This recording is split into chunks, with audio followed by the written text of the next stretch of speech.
Here's a video tour of the 58 Cardinal. I kind of just do a walk around before we go inside. Both of these propane tanks are full, and all the propane appliances work, which is just the stove currently. I took out the propane lighting appliances because they're just a little dangerous. They work fine and all the lines are there, and I have everything in the cabinet to reinstall them. But all of the rest has been treated and Rust-Oleum painted. These brake lights are new. This is new.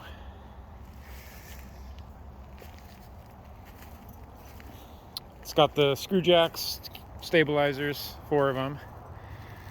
The other side here is where the power and the water come in.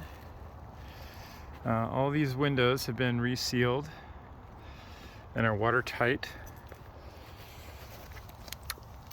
This is the plug-in, just a super basic house plug-in. You don't need any converter or anything. This is your water tank for portable water. The 58 Cardinal only has portable water. It doesn't have the hose hookup like some of the 1960s canned hams do. The tires are new.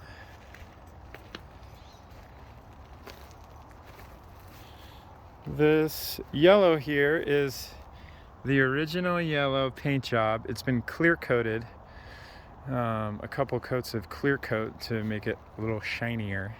But I sort of liked all the blemishes that it had and kind of was really trying to keep as much original look as possible. Taillights work. The back paint could use some paint on the back. You might want to just change the color scheme. I figured the new owner might enjoy doing that.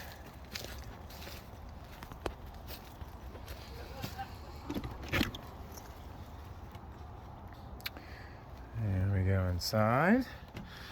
You got all the original cabinets here. The Cardinal's kind of known for their rounded cabinets, which is kind of a cool feature. And these are all in really good shape. Original handles. There's zero rot in any corners. All this paneling is new. And here's the propane appliances I was talking about. They're all intact as they were in the 1950s. They just have to go back into these propane lines, which is right here. This is the on and off for the propane lighting. I taped it just because there's no leak or anything here. But I just like to take extra precautions. This is the seating area that turns into a bed. As you can see, the upholstery is really the worst part of this special little trailer. It needs some upholstery repair. Every place that I tried to book an appointment with are super busy. They could not get to it. I am not a very good seamstress. I'm a carpenter. Minor. The stove is the original stove. It works. I forgot to turn the propane tank on inside, but I'll show you how that works in just a second. Cabinets are all dry inside. This cabinet in particular is not in the best shape, but considering its age, it's in pretty good shape.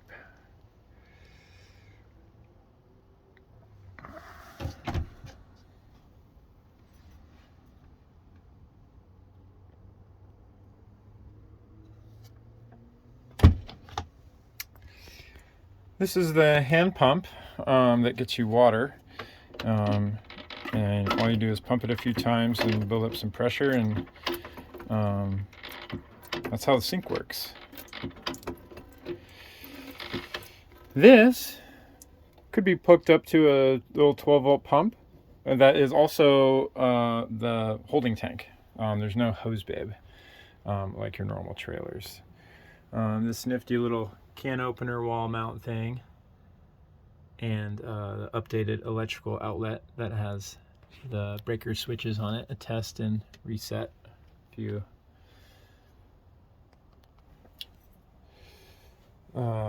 So all this paneling is new. It took a very long time to find out something that matches. It's unvarnished, it's just the raw wood and trim covering the seams.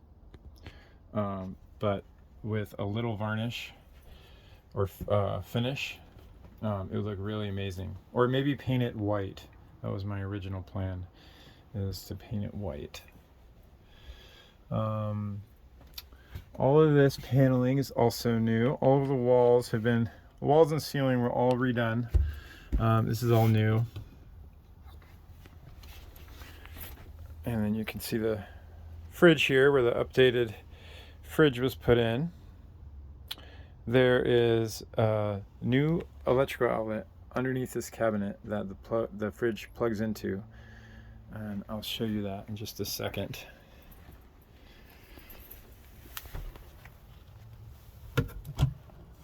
This is generally where the worst of the rot lives in most trailers. The back corners and underneath the rear.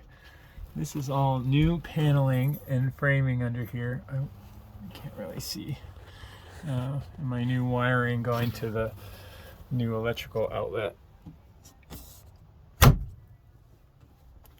I move this, and move this. These covers come off. They just lift up, accessing your storage down here. It's a little dark and dirty, but you can see the outlet for the fridge. I generally don't use this fridge a lot because it's kind of loud, so I keep it unplugged.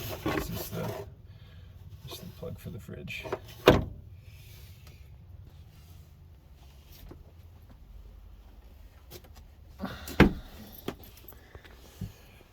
It's clean. It's just been rattling around in this trailer for a couple years with mini fridges. They don't really like to be rattled around too much.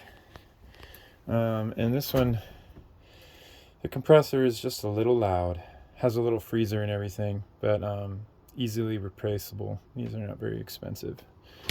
There was some custom cabinet work to get this thing to fit properly. It was originally an ice box, which is where you just put block ice and kind of a cooler that's in the wall. And that I still have that if that wants to maybe go back in there. This is all new. All this paneling is new. Just kind of want some varnish.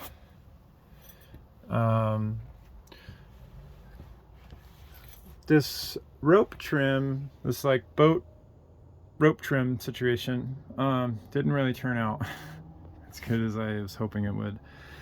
So someone might want to redo that. It's a little funky, has some character. Just hides some of the uglier cuts and stuff. There's a cool little cutting board here. Just slides out. It's sort of handy. Under this seat, this upholstery in particular is like a thick wooden box, sort of like an old military mattress or something. It's full of springs, as you can see. They're all kind of one entity that folds down. So under here is the storage tank for the water. It's kind of dirty and dingy, but that's where a lot of the new wiring and stuff lives. Sort of the ugly clusters live down there with the water tank. And under here is just storage. This is all empty and it's all solid. There's no rot anywhere in here, just a bunch of crud.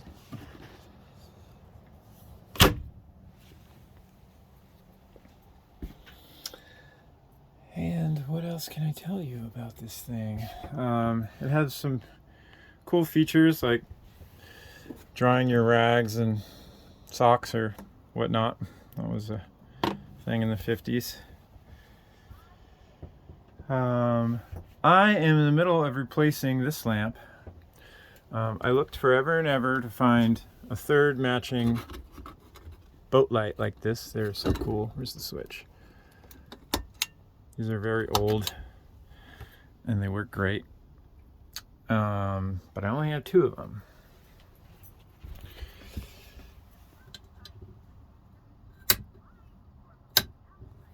And this third one was just a junky little thrift store lamp that I wired up, and it's not working properly. The wiring is great.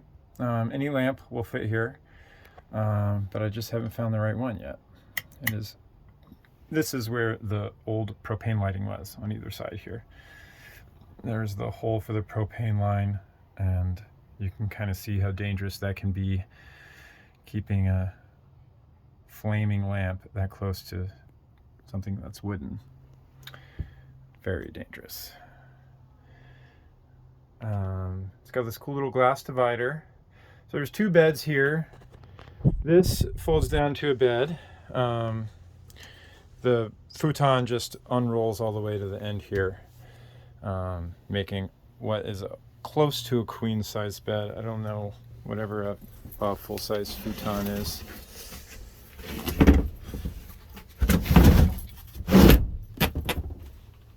It just goes in like that.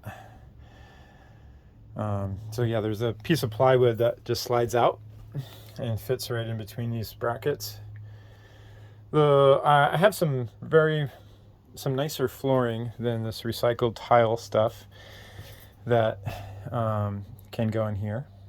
The more remodeling I do, the more the price goes up, naturally. But for what it is, it works. It's not the original tiling. It's just some old recycled tiling from the restore.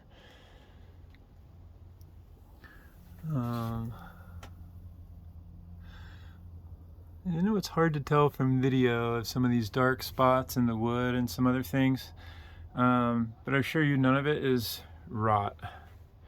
A lot of it is just old, but it is solid. These are the vintage plates which you can put on here and avoid some hassle. It's a registration. It's got the year. The plates that are currently on it are Washington plates, so you can kind of go either direction with that. And of course we have the vent, which works great. It just tilts open. Full of pine needles right now, as usual.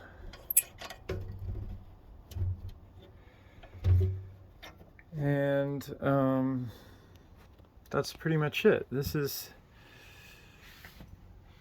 the extent of this thing. With a little more love, this could very easily be a $15,000-$20,000 trailer. Some varnish on the ceiling, a little more finer woodwork, with some new upholstery. This also folds down to a bed. This upholstery just folds out like that, and the table drops down and fits in between the benches here.